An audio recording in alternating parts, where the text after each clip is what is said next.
네, 오늘 복음 메시지 네 번째 시간, 오늘의 그 메시지의 제목은요, 성경은 우리에게 무엇을 말씀하고 있는가? 성경은 우리에게 무엇을 말씀하고 있는가? 라는 제목으로 말씀을 드리겠습니다. 우리가 이게 성경을 읽는데, 성경을 우리가 왜 읽느냐 하는 것입니다.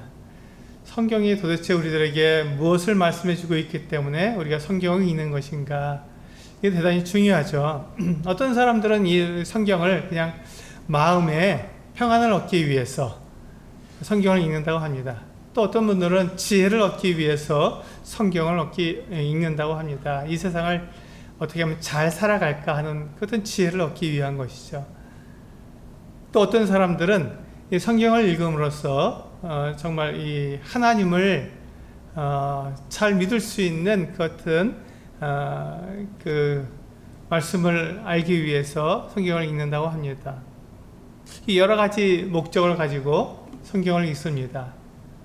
그런데 하나님께서는 왜 우리에게 성경을 주셨냐 하는 것입니다. 왜 우리에게 성경을 주셨냐? 물론 성경에는 여러 가지 말씀들이 쭉 기록되어 있지만 그 모든 말씀들을 우리가 핵심적으로 하나님께서 우리들에게 이 성경을 주신 목적대로 그것을 요약해서 한마디로 말을 한다면 하나님께서 우리들에게 성경을 주신 분명한 이유가 있고 그 목적이 있다는 것이죠. 이것은 마치 성경은 마치 우리 부모가 자녀들에게 하는 유언과 같습니다. 부모가 자녀들에게 이제 마지막 그 말을 자녀들을 위해서 남겨두는데 이 유언을 남겨두면서 거기에다가 그냥 그 허튼 말이나 필요 없는 말들을 그 유언에다 남겨둘까요? 그렇지는 않습니다. 정말 이 자녀들을 위해서 자녀들에게 꼭 필요한 그 같은 말들을 유언으로 남겨둘 것입니다. 그것과 마찬가지로 하나님께서 우리들에게 사람들에게 성경을 기록하시고 여기에 하나님께서 말씀을 우리들에게 그 전해 주셨다면 이 성경은 하나님께서 우리 사람들에게 꼭 전하고 싶은 사람들이 꼭 알게 하시기 원하는 그 같은 내용이 기록되어 있는 것이죠. 하나님께서 사람들에게 하시는 말씀이기 때문에 정말로 중요하고 정말 가치 있는 사람들이 정말 읽어서 반드시 알아야 하는 같은 내용들을 기록해 놓고 있다는 것입니다. 그래서 제가 한 다섯 가지로 하나님께서 이 성경을 통해서 우리들에게 하시는 말씀, 성경은 우리들에게 무엇을 말씀하고 있는가를 한 다섯 가지 정도로 말씀을 드리도록 하겠습니다. 첫 번째는 가장 중요한 것입니다. 첫 번째 가장 중요한 것은 하나님은 사람들을 사랑하신다고 말씀하고 있습니다. 하나님은 사람들을 사랑하신다고 말씀하시기 위해서 이 성경을 기록하신 것입니다. 이 성경을 기록하셔서 가장 하나님께서 우리 사람들에게 꼭 전하고 싶으신 가장 중요한 첫 번째 내용은 하나님은 사람들을 사랑하신다는 것입니다. 그런데 우리가 하나님이 정말 나를 사랑하실까 하는 이 부분에 대해서 생각해 보면 종종 그 부분을 우리는 오해하게 됩니다. 하나님은 분명히 우리를 사랑하시고 하나님을 닮은 존재로 만드시고 하나님이 이 세상에 하나님이 어떠한 분인지를 이 세상에 드러내도록 그 같은 하나님의 대리자로 하나님의 가장 그 소중한 자로 우리를 만드시고 그렇게 사랑하시는데, 그런데 우리들의 마음 속에서는 하나님이 정말 나를 사랑하실까 하는 것 같은 의심이 드는 것이죠. 왜냐하면 이 세상과 사탄이 우리들에게 그렇게 의심이 들도록 속삭이고 있기 때문에 그렇습니다. 정말 하나님이 너를 사랑하실까? 너 같은 자를 어떻게 사랑하실까? 이렇게 말을 하는 것이죠. 하나님은 우리를 사랑하시지 않고 우리를 미워하시며 우리를 저주하시고 우리를 벌하시고 우리를 지옥에 보내시는 분이지, 하나님이 우리를 사랑하신다고? 그건 말도 안 되는 거야. 네가 정말 하나님께 사랑받을 만한 것 같은 자격이 있어? 이렇게 우리들에게 속삭이는 것이죠.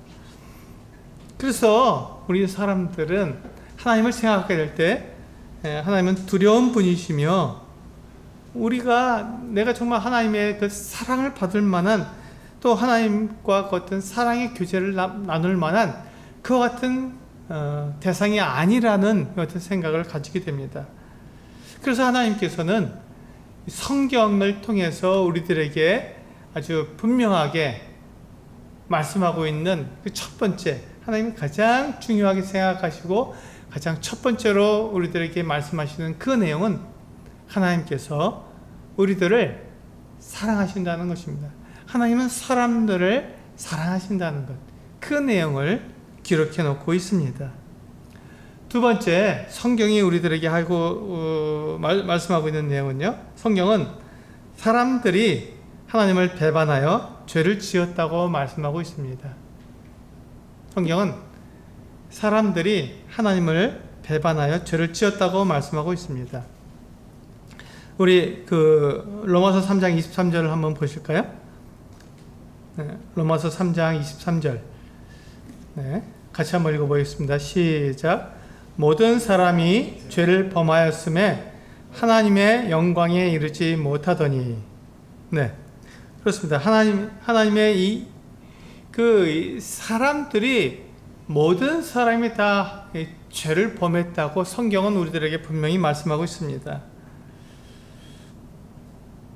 하나님께서 사람들을 사랑하시지만 사람들이 그것을 잘 느끼지 못하고 그것을 경험하지 못하고 아니야, 하나님께서 나를 사랑하지 않으실 거야 라고 생각하는 그 이유는 바로 이것이죠. 내가 하나님을 배반해서 하나님을 떠나갔기 때문에 하나님은 당연히 나를 미워하실 수밖에 없지, 나를 미워하시는 게 맞아, 이렇게 생각한다는 것입니다. 내가 하나님의 사랑을 받을 만한 자격이 없다고 당연히 그렇게 생각하는 것이죠. 그래서 하나님이 나를 사랑하시기보다는 나를 미워하고 저주하고 심판하신다는 것을 우리는 잘 믿게 됩니다. 근데 이제 우리가 분명하게 기억할 것은 하나님은 우리를 사랑하신다고 말씀하신 것. 하지만 우리는 하나님을 배반해서 우리가 하나님을 떠나는, 그래서 모든 사람이 다 죄를 범했다고 하는 것을 성경은 우리들에게 기록해 놓고 있습니다. 그러니까 성경은 우리가 범죄한 것, 우리가 하나님이 미워하시는 죄를 지은 것에 대해서 부인하지 않고 그것에 대해서 사실 그대로 분명하게 선언하고 있는 것입니다. 그렇습니다. 사람들은 분명히 하나님을 배반했고 하나님을 떠난 죄를 지었습니다. 그것이 사실입니다. 그것이 사실이죠. 그것을 성경은 분명히 우리에게 말해주고 있습니다. 그래서 세 번째, 성경은 사람이 그 지은 죄 때문에 죽음을 맞이하게 되었다고 말씀하십니다. 성경은 사람이 그 죄를 지었는데 그 죄 때문에 사람이 죽음에 이르게 되었다고 말씀하고 있는 것이죠. 한번 생각해 보시기 바랍니다. 사람들이 사람이 왜 죽는가 하는 것을 사람들이 이야기하는 것을 들어보셨습니까? 사람들은 이렇게 말을 합니다. 병이 들어서 죽는다. 또 사고가 나서 죽는다. 또 늙어서 자기 수명이 다해서 죽는다. 이렇게 말을 합니다. 그거 맞죠? 우리가 사람이 죽는 그 모습을 가만히 들여다보면 이 말이 다 맞습니다. 사고가 나서 죽고 병이 나서 죽고 또 우리가 나이가 많이 들어서 늙어서 그 수명이 다해서 죽는 모습을 우리가 보게 됩니다. 이것은 우리가 사람이 죽는 모습을 가만히 보았을 때 정말 맞는 것이죠. 그런데 사람이 왜 죽느냐 하는 것이죠. 왜? 그 이유가 뭐냐는 것입니다. 성경은 사람에게 죽음이 오게 된 그 이유를 우리들에게 말씀해 주고 있습니다. 이게 우리 로마서 6장 23절인데요. 같이 한번 읽어보시겠습니다. 로마서 6장 23절 같이 읽겠습니다. 시작. 죄의 싹은 사망이요 하나님의 은사는 그리스도 예수 우리 주 안에 있는 영생이니라. 성경이 일관되게 창세기부터 요한계시록까지 일관되게 말씀하고 있는 그 내용 중에 하나가 무엇이냐면 죄를 지었기 때문에 사람은 죽는다는 것입니다. 죄를 지었기 때문에 사람이 죽는다는 것을 성경은 일관되게 말씀하고 있습니다. 그러니까 성경이 우리들에게 말씀해주고 있는 것은 첫 번째로 하나님은 사람들을 사랑하신다는 것을 창세기부터 요한계시록까지 일관되게 말씀하고 있고, 두 번째로는 사람들이 하나님을 배반해서 떠났으며 죄를 지었다는 것을 창세기부터 요한계시록까지 전 성경의 내용을 통해서 우리들에게 일관되게 말씀해 주고 있습니다. 세 번째는 사람들이 이 죄를 지었기 때문에 사람은 죽게 된다는 것을, 죽음이 왔다는 것을 창세기부터 요한계시록까지 일관되게 우리들에게 말씀해 주고 있습니다. 그러니까 사람이 죽는 이유는, 사람이 죽음에 처하게 된 이유는 바로 이 죄를 지었기 때문이라고 성경은 우리들에게 말씀해 주고 있는 것입니다. 우리가 성경을 보게 되면요, 성경에는 이 죽음이, 이 사망이 두 가지로 나와 있습니다. 우리는 죽음을 하나로만 생각하지만 성경은 이 죽음을 두 가지로 분명하게 말씀하고 있습니다. 히브리서 9장 27절은요, 한 번 죽는 것은 사람에게 정해진 것이요 그 후에는 심판이 있으리니 라고 말씀하고 있습니다. 한 번 죽는 것은 사람에게 정해진 것이고 그 후에는 심판이 있을 것이라고 하는 이 사실, 이것이 우리가 사람에게 있는 첫 번째 죽음을 말하고 있습니다. 이 첫 번째 죽음은 내 영혼이 내 육체와 분리되는 것입니다. 내 영혼이 육체를 떠나가는 것.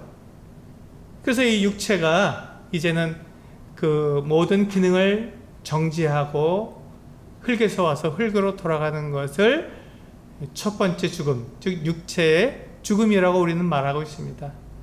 이게 첫 번째 죽음이고요. 우리 요한계시록 20장 14절을 보시면 두 번째 죽음, 둘째 사망이 나와 있습니다. 그것은 바로 우리 히브리서 9장 27절을 보면 그 후에는 심판이 있겠다고 그러는데, 바로 이것이 하나님 앞에서 모든 사람들이 다 받게 되는 심판입니다. 그 심판을 받게 되어서 요한계시록 20장 14절은요 바로 그 내용을 말씀해 주고 있는데요,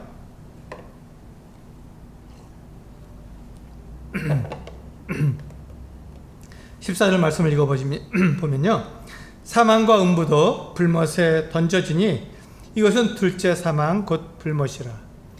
사람이 이 첫 번째 죽음, 이 육체와 영혼이 분리돼서 육체는 이 땅에 다시 흙으로 돌아가게 되고, 그 영혼은 하나님 앞으로 가게 돼서 하나님께 심판을 받게 된다는 것입니다.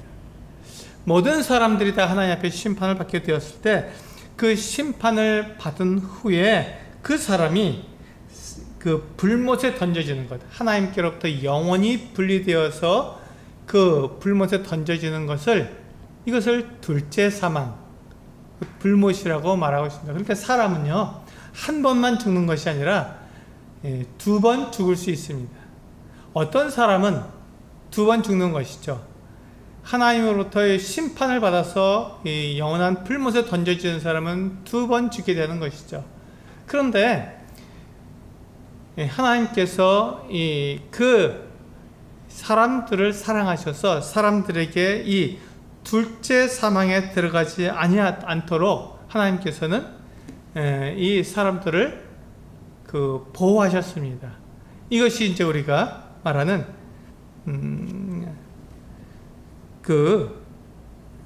네 번째 말씀인데요.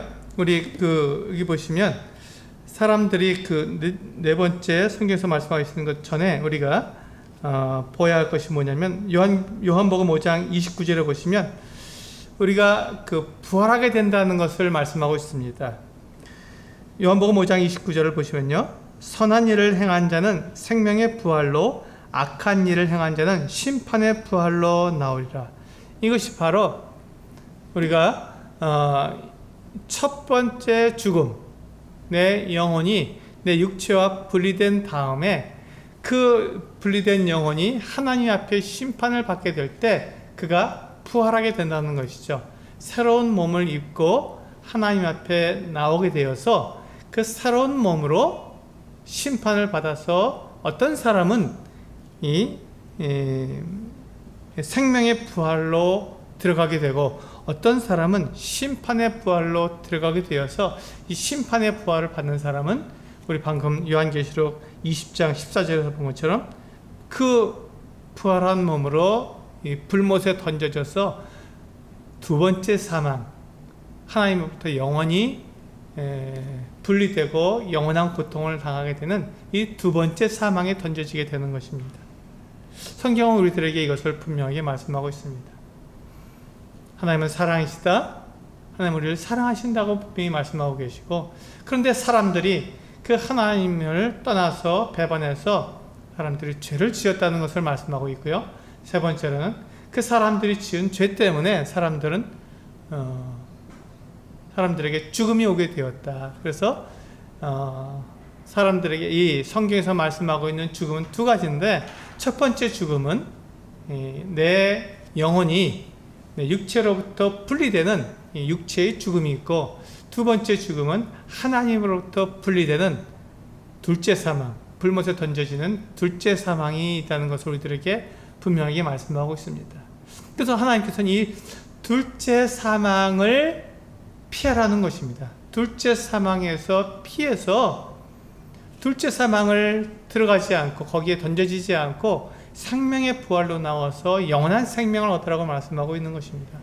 하나님께서 우리에게 주시는 생명은 이 육체의 생명을 우리들에게 영원히 주신다는 것이 아니라 우리가 생명의 부활로 나와서 영원히 살도록 하시는 그 같은 영원한 생명을 주시는 것입니다. 이것이 바로 우리 네 번째 성경에서 우리들에게 말씀하고 있는 내용입니다. 성경은요, 네 번째로 성경은 하나님께서 사람의 죄를 용서하시고 하나님과 사랑의 관계를 회복시켜줄 구원자를 보내주신다고 말씀하십니다. 하나님께서 구원자를 보내주시는데, 그 구원자가 하는 일은 무엇이냐면 우리 사람들의 죄를 용서하시고 하나님과 사람의 관계를 회복시켜주는 그 같은 일을 하시는 것입니다. 이 구원자가 하는 일은 바로 그와 같은 일이죠. 그와 같은 일을 하도록 하나님께서는 구원자를 보내주신다고 말씀하셨습니다. 이것이 바로 창세기부터 요한계시록까지 일관되게 우리들에게 말씀하고 있는 내용입니다. 하나님께서 이 구원자를 우리들에게 보내주신다고 약속하신 것입니다. 사람은 하나님을 배반하고 하나님을 떠나갔기 때문에 자기 스스로의 힘으로, 자기 스스로의 능력으로, 자기 스스로의 어떤 그 행위로 하나님께로 다시 돌아올 수 있는 그 같은 방법이 없습니다. 이게 우리가 아까 로마서 3장 23절에서 보신 것처럼 모든 사람이 죄를 범하였음에 하나님의 영광에 이르지 못한다고 하시는 말씀이 바로 이것입니다. 내가 죄를 지었기 때문에 내 스스로 그 죄를 없애고 하나님께 나아갈 수 있는 그 같은 방법이 전혀 없다는 것입니다. 사람이 스스로 하나님께 나아갈 수 있는, 자기 죄를 해결하고 하나님께 나아갈 수 있는 그 같은 능력이나 그 같은 방법이 없는 것입니다. 죄를 지었기 때문에 하나님께로부터 떨어져 나오게 되었고, 하나님으로부터 떨어져 나왔기 때문에 하나님께로 스스로 돌아갈 수 있는 힘이 없습니다. 그래서 하나님께서 사람이 스스로 돌아갈 수 없기 때문에 하나님께서 사람들을 하나님께로 되돌아올 수 있도록 도와주시는, 다시 하나님과의 관계 가운데로 돌아올 수 있도록 회복시켜 주시는 그 같은 구원자를 보내주시겠다고 말씀하신 것입니다.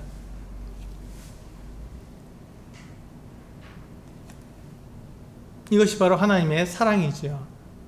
맨 처음에 우리가 하나님께서 사람들을 사랑하신다고 말씀드렸는데, 그것이 바로 하나님께서 우리 사람들의 죄를 용서하고 하나님께로 돌아올 수 있도록 하나님께서는 그 구원자를 보내주시는 것, 그것이 바로 하나님의 그 사랑의 방법입니다.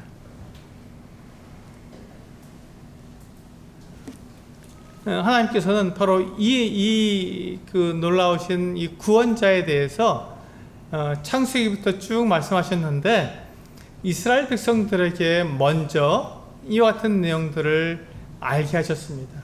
하나님께서는 이스라엘 백성들에게 미리 말씀하신 것이죠.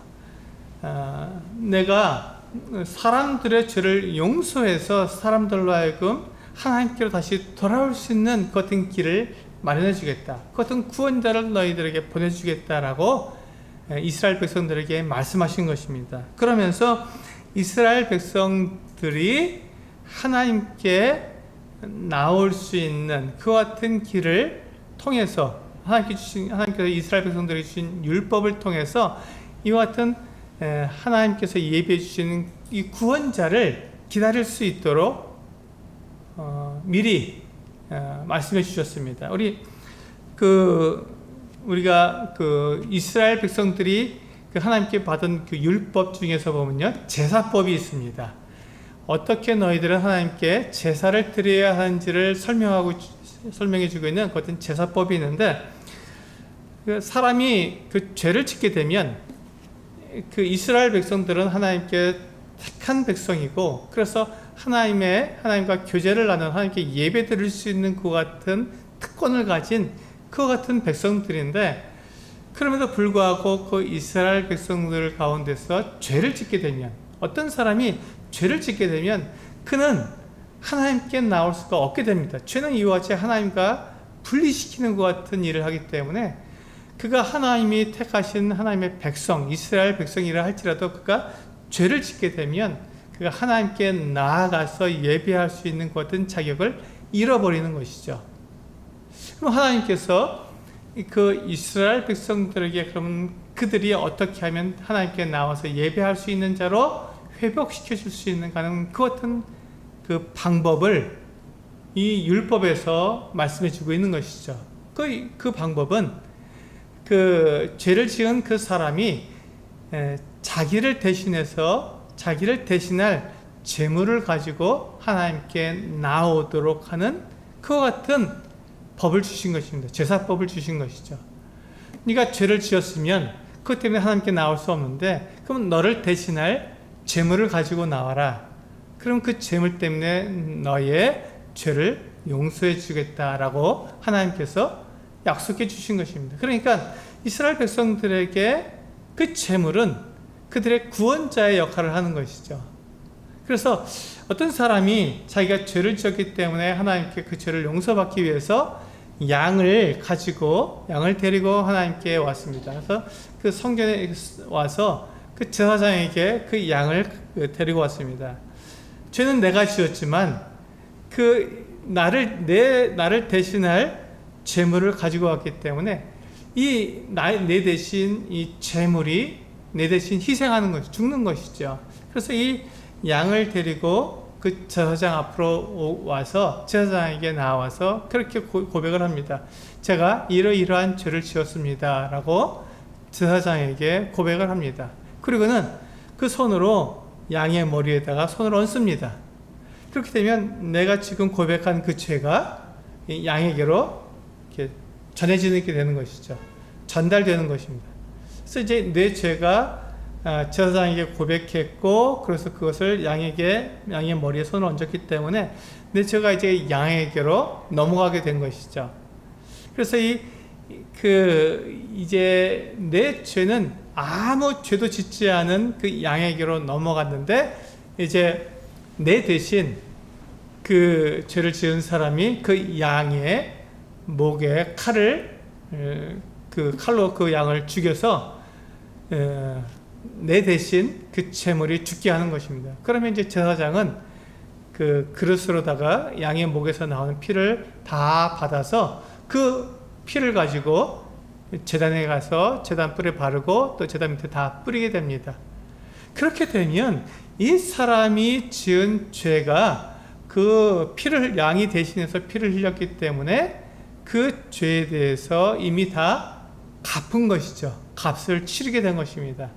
죄는 내가 지었지만 그 값은 그 재물이 대신 치르게 된 것입니다. 그 다음에 이제 이 제사장은 그 죽은 양을 가지고 이제 하나님께 제단에다가 드려서 이제 이 사람이 온전히 하나님께 드려진 것을 나타내게 됩니다. 이렇게 되면 이 사람의 모든 죄가 다 용서되는 것이죠.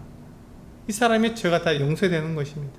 그런데 우리가 여기에서 한 가지 생각해야 될 것이 있습니다. 이것이 바로 하나님께서 이스라엘 백성들에게 주신 사랑입니다.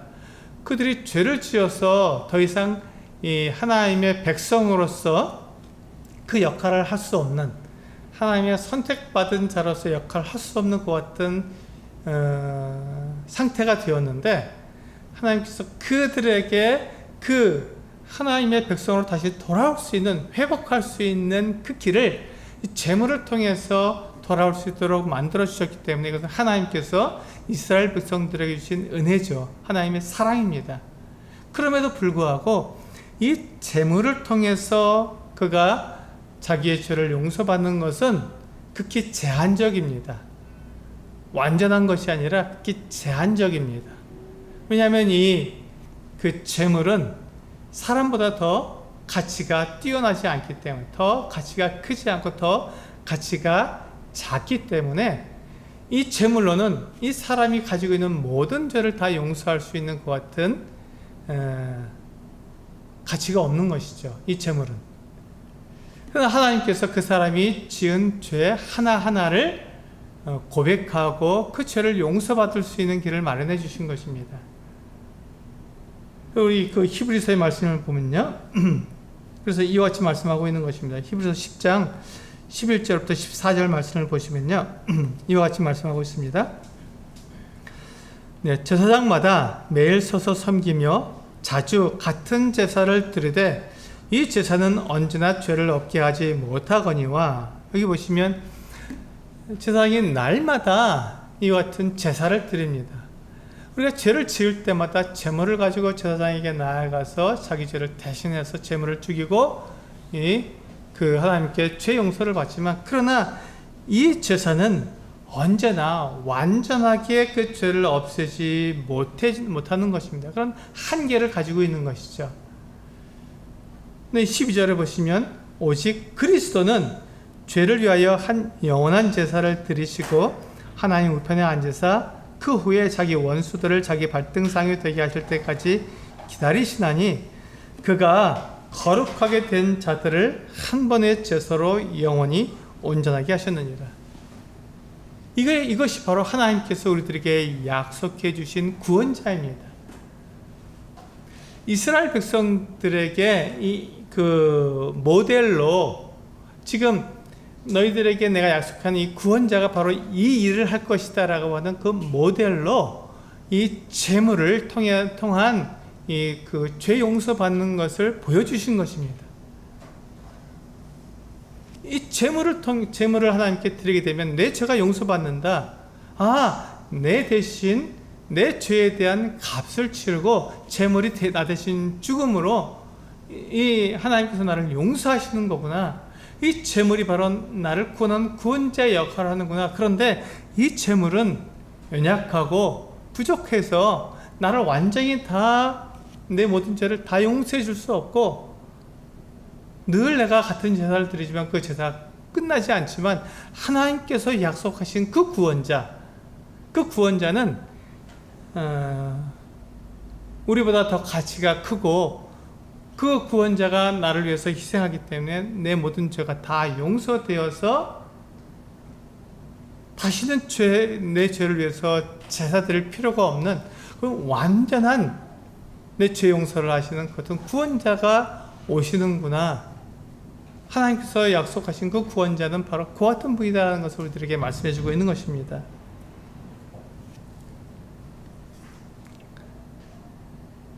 그러니까 우리가 여기서 알 수 있는 것은 하나님께서 우리 사람들에게 약속하신 그 구원자는 우리 사람들이 일반적으로 생각하는 구원자의 개념과 다릅니다.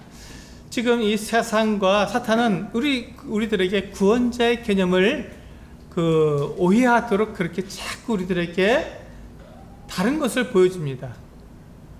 사람들이 생각하는 이 세상에서 말하고 있는 구원자는 어떤 사람입니까? 우리가 쉽게 생각하는 그 슈퍼 히어로들, 영웅적인 그와 같은 사람들을 우리는 구원자라고 생각합니다. 그래서 우리가 영화에서도 보면 뭐 슈퍼맨이나 이렇게 아주 굉장히 능력이 커서 사람들을 그 어려움과 곤란함과 그 위험으로부터 건져내 줌으로써 그들이 구원자의 역할을 하는 것을 우리는 보게 됩니다.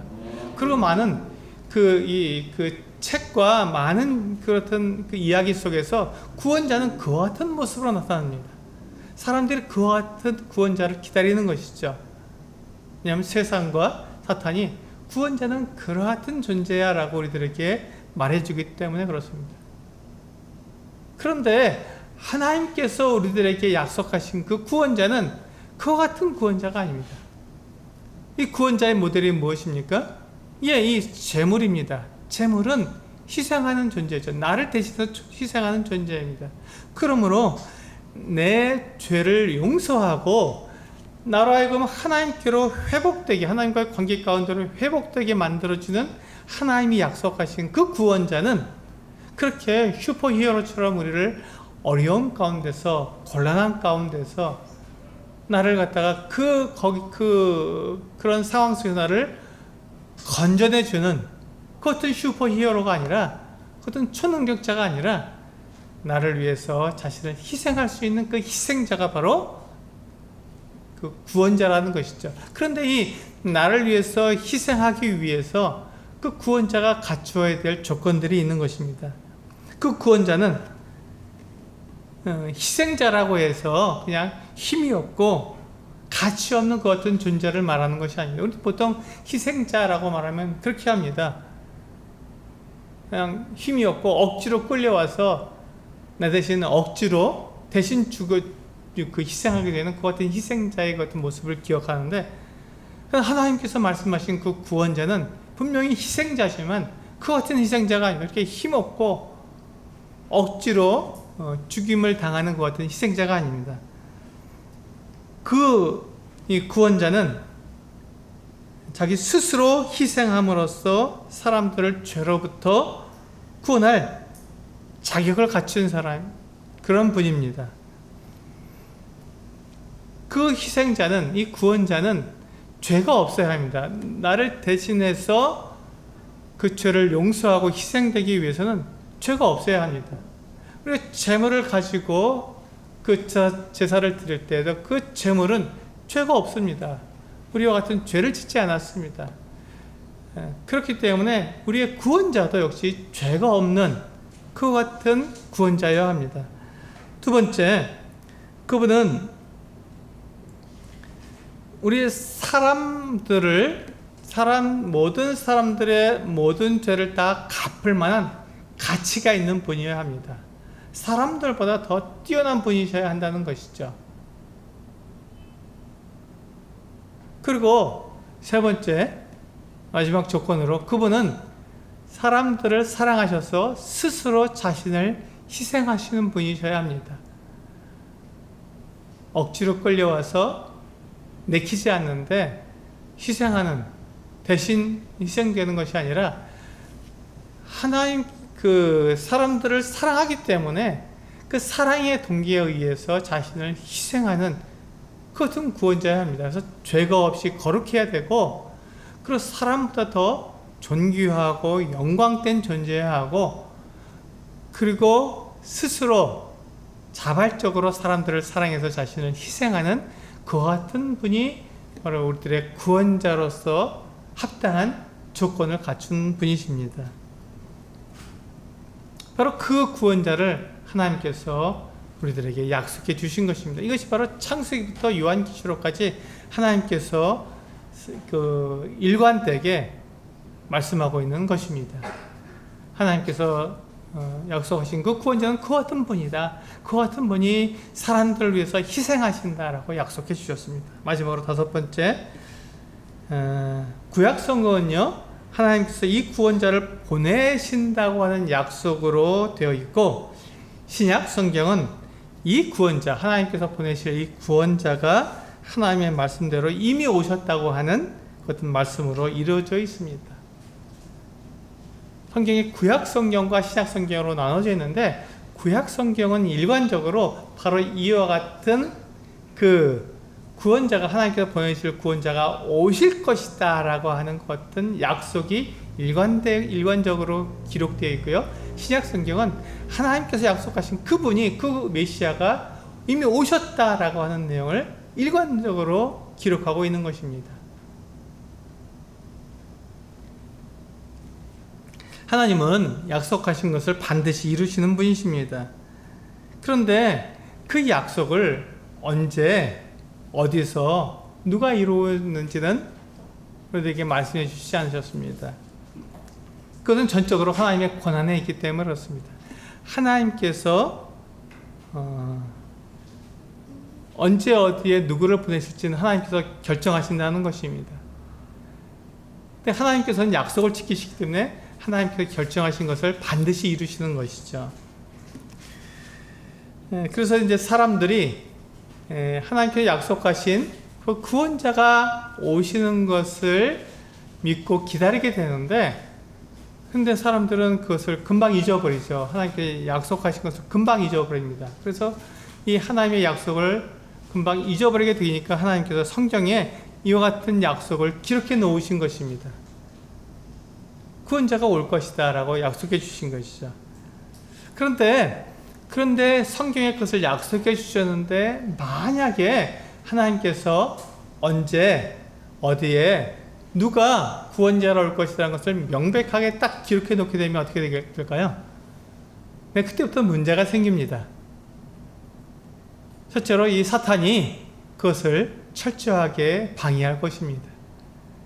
사탄은 그가 하나님을 배반하고 하나님을 떠나가서 자기 스스로 하나님이 되고자 하는 같은 존재이기 때문에, 지금 이 하나님께서 약속하신 이 그 구원자가 오게 되면 사탄은 자기의 이 어떤 반역이 실패하게 되니까 어떻게 하든지 하나님께서 보내실 그 구원자가 오지 못하도록 방해하고 있습니다.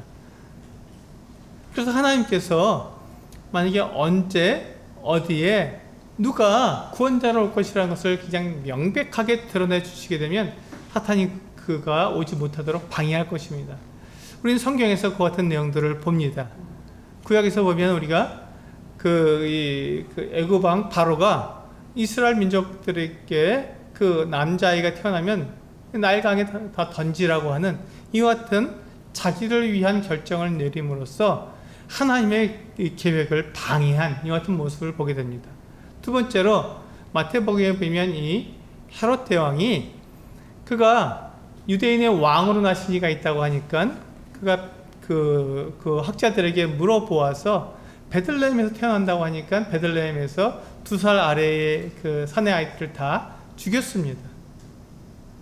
세상과 사탄은 하나님께서 보내실 구원자가 언제 어디에서 누가 태어날 것인지 정확하게 알게 된다면 방해하는 것입니다. 사탄은 그것을 방해하기 위해서 항상 기다리고 있고 그것을 염두에 두고 있는 것이죠. 그래서 성경에서는 계속해서 사탄이 그것을 방해하고 있는 것입니다.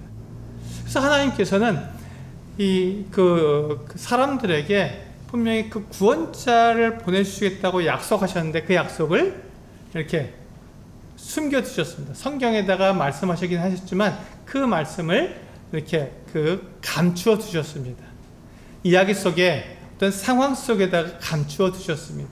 그래서 사람들이 이 성경을 부지런히 읽고 그것을 묵상하는 가운데에서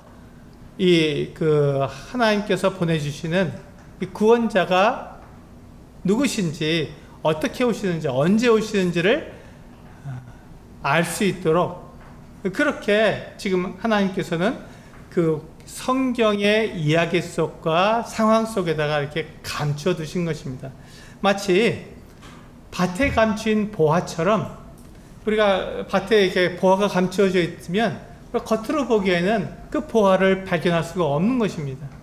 그런데 그 농부가 그 밭을 열심히 갈고 열심히 일하다 보면 거기에 밭에 감추어져 있는 이 보화를 발견해내는 것처럼 이 하나님의 말씀을 읽고 묵상하면서 계속해서 하나님 말씀을 우리가 살펴보게 된다면, 그때 하나님께서 우리들에게 이와 같은 구원자를 약속해 주셨고 그것을 오신다고 분명히 약속해 주셨구나. 그리고 신약 성경을 읽으면 구원자가 이미 오셨구나, 그분이 바로 그분이구나 하는 것을 분명히 알 수 있게 하신 것이죠. 그래서 이 구약 성경에서는요, 하나님께서 이 구원자에 대해서 말씀하실 때 처음부터 다 말씀해 주신 것이 아니라 점진적으로 말씀해 주셨습니다. 구약 성경에는 수없이 많은 그 구원자에 대한 약속들이 쭉 기록이 되어 있는데, 그것을 점진적으로 시간이 흐름에 따라서 더 자세하고 더 정확하게 말씀해 주고 있다는 것입니다. 더 알기 쉽게. 그래서 제가 그것을 7가지만 이렇게 적어 왔습니다. 우리 주보에 보시면 7가지가 나와 있죠. 첫 번째는 창세기 3장 15절에 구원자가 오실 것이라고 하는 이제 포괄적인 그 같은 약속을 해 주셨습니다. 그리고 민수기 24장 17절부터 19절까지에는 그 구원자는 어디서 태어난다고요? 이스라엘에서 태어날 것이다 라고 말씀해 주고 있습니다. 그러니까 이스라엘 나라가 아닌 다른 데서 태어나면 그 사람은 가짜죠. 하나님께서 약속하신 구원자가 아니라는 것입니다. 세 번째로 미가서 5장 2절에서는요, 그 구원자는 베들레헴에서 태어날 것이다. 이스라엘 자손으로 태어나고 그가 태어날 장소는 베들레헴이라는 것입니다. 그러니까 베들레헴에서 태어나지 않은 사람은 결코 이 구원자가 될 수 없는 것입니다. 네 번째로 이사야서 7장 14절은요, 구원자는 처녀에게서 탄생할 것이다 라고 말씀하고 있습니다. 근데 이 부분이 어떠한 사람도 이룰 수 없는 부분이죠. 사람은 다 그 부모가 있습니다. 어머니와 아버지가 있어서 어머니와 아버지가 결혼을 통해서 자녀를 낳게 되는 것입니다. 그런데 이 구원자는 그 어떤 결혼 관계를 통해서 태어나시는 분이 아니라 성령으로 잉태되어서 처녀가 낳게 되는, 처녀에게서 태어나시는 분이 바로 이 구원자라는 것입니다. 다섯 번째로 다니엘서 9장 24절부터 26절까지는요, 구원자는 예루살렘 성전이 재건된 지 약 490년 만에 십자가에서 죽을 것이라고 예언되어 있습니다. 그러니까 지금 베들레헴에서 이스라엘 자손 가운데에서 베들레헴에 태어나시고 처녀에게 태어나신다는 것이 거의 구체적이죠. 정말 이것은 너무 구체적입니다. 근데 그분이 이제 죽음이 기록되어 있죠. 십자가에서 죽을 것이다 라는 것이 기록되어 있는 것입니다. 그래서 십자가에서 죽지 않으면, 그때 성전이 재건된 지 490년 되는 그 해에 십자가에서 죽지 않으면 그는 구원자가 될 수 없는 것이죠. 그리고 이사야서 40장 3절에서는요, 구원자가 오시기 전에 선구자가 먼저 와서 백성들에게 알려줄 것입니다. 그러니까 선구자가 오지 않으면 이 구원자에 대해서 미리 이야기해주는, 말해주는, 백성들에게 말해주는 선구자가 없다면 그는 구원자가 아닌 것입니다. 마지막 7번째로 이사야서 9장 6절에서는 이 구원자는 전능하신 하나님일 것이라고 분명하게 말씀하고 있습니다. 이 7가지를 다 이루는 것은 불가능하지요. 사람이 자기가 이렇게 꾸며서 자기 스스로 만들어서 스스로 구원자가 되는 것은 불가능합니다.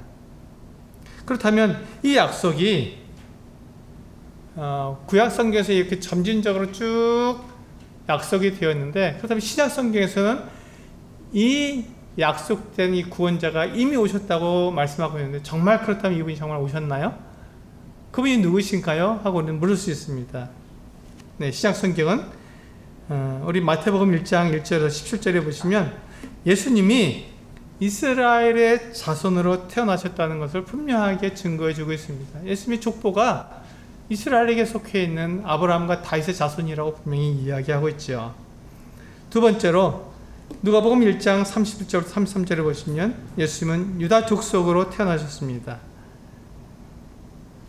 그리고 세 번째는요, 누가복음 2장 4절부터 7절까지 보시면 예수님이 베들레헴에서 태어나셨다는 것이 분명하게 기록되어 있습니다. 예수님께서는 베들레헴에서 태어나셨습니다. 그리고 네 번째로 마태복음 1장 18절에서 23절에서는요. 예수님은 처녀에게서 태어나셨다고 분명히 기록되어 있습니다. 마리아가 정혼한 상태에서, 아직 그들이 결혼하지 않은 상태에서 그가 성령께서 잉태하게 하심으로 그가 예수 그리스도를 잉태하게 되었고 그가 출산하게 되었습니다. 처녀에게서 태어나신 것이죠. 다섯 번째로 요한복음 19장에서 보면 예수님은 십자가에서 죽으셨습니다. 이것을 학자들이 계산해 보니까 성전이 재건된 지 490년 만에 예수님께서 십자가에서 죽으셨다고 정확하게 그 해를 학자들은 이야기해 주고 있습니다. 여섯 번째로 마태복음 3장 3절에 보면 침례 요한이 예수님의 앞에 와서 선구자로 와서 그가 그 주의 길을 예비하고 주의 길을 평탄케 하는 그것은 선구자의 역할로 해서 내 뒤에 오시는 이가 바로 구원자다라는 것을 미리 말해주고 있습니다. 마지막으로 일곱 번째 요한복음 1장 14절에 보시면요. 말씀이 육신이 되어서 우리 가운데 거하신다고 말씀하셨는데 그 말씀이 바로 하나님이시라고 요한복음 1장 1절부터 쭉 읽어보시면 분명하게 기록되어 있습니다. 그러니까 예수님이 사람이 되셔서 이 땅에 태어나신 하나님께서 약속하신 그 구원자라는 것이 분명히 드러나 있죠. 구약 성경은 바로 예수님 하나님께서 이 구원자를 계속해서 점진적으로 더 정확하게 더 자세하게 약속해 주셨고 그것을 결코 잊어버릴 수 없도록 분명하게 그 이스라엘 백성들이 그 구원자를 기다릴 수 있도록 그렇게 말씀해 주셨고 신약 성경은 바로 그분 이 하나님의 그 모든 약속이 구원자에 대한 약속이 한 분에게 집중되어 있는 것을 우리들에게 설명해 주고 있습니다. 바로 그분이 예수 그리스도 바로 그분이십니다. 예수 그리스도 그분께서 하나님의 구원자이신 하나님께 약속해 주신 구원자이심이 분명하게 증거되어 있는 것이죠. 예수님께서는 십자가에서 죽으셨을 뿐만 아니라 죽은 지 사흘 만에 부활하심으로 하나님의 아들이심을 분명하게 나타내 주셨습니다. 이것이 우리가 예수님을 믿는 이유입니다. 예수님이 나를 구원하신 구원자라고 믿는 이유이죠. 예수님은 우리들과 똑같은 평범한 사람이 아니라 그분은 하나님께로부터 오신 하나님의 아들이십니다. 그래서 그분은 죄가 없으시고 그리고 하나님의 아들이시기 때문에 우리보다 훨씬 더 존귀하며 우리보다 뛰어난 같은 존재이십니다. 그리고 예수님은 친히 스스로 우리 사람들을 위해서 그 십자가를 향해서 나아오셨고 십자가를 친히 자기 스스로 십자가를 지심으로 죽임을 당하신 것입니다. 우리를 위해서 대신 희생되신 것이죠. 예수님은 결코 힘이 없거나 무능력해서 우리를 위한 희생자가 되신 것이 아니라 예수님은 모든 것을 하실 수 있는 가장 놀라우신 하나님의 아들, 하나님 그 본체 자신이셨지만 예수님은 우리를 위해서 자기 스스로를 희생하신 하나님의 구원자이십니다.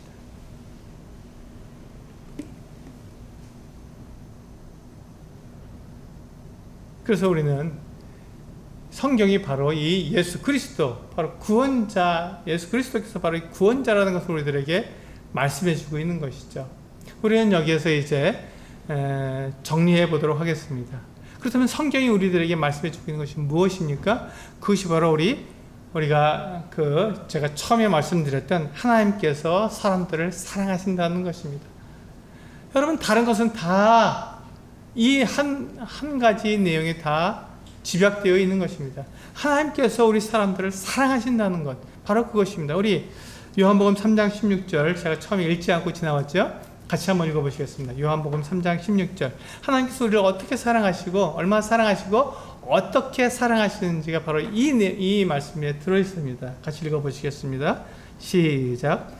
하나님이 세상을 이처럼 사랑하사 독생자를 주셨으니 이는 그를 믿는 자마다 멸망하지 않고 영생을 얻게 하려 하심이라. 바로 이 한 말씀에 제가 지금 드린 이 5가지 내용이 다 들어있는 것입니다. 하나님은 사람을 사랑하십니다. 정말로 사랑하십니다. 이처럼 사랑하십니다. 그 무엇과도 바꿀 수 없을 만큼 그렇게 사랑하신다고 우리들에게 말씀하고 있습니다. 그런데 그 사랑을 하는 그 방법이 무엇입니까? 하나님께서 둘도 없으신 독생자를 보내주신 것입니다. 사람들을 위해서, 죄인된 우리를 위해서 그 독생자를 보내주신 것.